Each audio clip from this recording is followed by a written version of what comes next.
Hello student, आज आपण BVSC म्हणजेच वेटरनरी सायन्स या कोर्सची आपण संपूर्ण माहिती घेणार आहोत.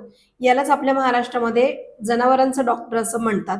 याचा क्रायटेरिया काय आहे, याचे कॉलेजेस कुठे कुठे आहेत किंवा मग यांचं फी स्ट्रक्चर काय आहे, याची संपूर्ण इन्फॉर्मेशन या व्हिडिओमध्ये आपण घेणार आहोत.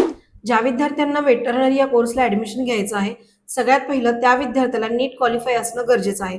बऱ्याच मुलांच्या डोक्यामध्ये असं असतं की आपल्याला जर नीटला कमी मार्क असतील किंवा मग आपण नीट नाही दिली तरी या कोर्सला ऍडमिशन घेता येतं. तर तसं नाहीये, तुम्हाला विदाऊट नीट कुठेही ऍडमिशन मिळणार नाही, महाराष्ट्र असो किंवा मग महाराष्ट्राच्या बाहेर असो. त्याच्यानंतर येतं 12वीचा क्रायटेरिया. जे विद्यार्थी 12वी मधून फिजिक्स, केमिस्ट्री, बायो आणि इंग्लिश या 4 सब्जेक्टमध्ये तुम्हाला ॲग्रीगेट 50% पाहिजे असतात आणि जर तुम्हाला कॅटेगरी मधून असाल तर तुम्हाला 47.50 एवढे जर तुम्हाला 12वी मध्ये पर्सेंटाईल असेल तरच तुम्ही या कोर्सला ऍप्लिकेबल आहात.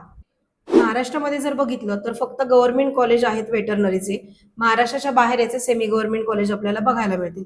महाराष्ट्रामध्ये जर तुम्हाला या कॉलेजला ऍडमिशन घ्यायचं असेल आणि तुमचं जर मेरिटवर इथे ऍडमिशन झालं तर अराउंड तुम्हाला 27,000 रुपये पर इयर एवढी फीस पडत असते.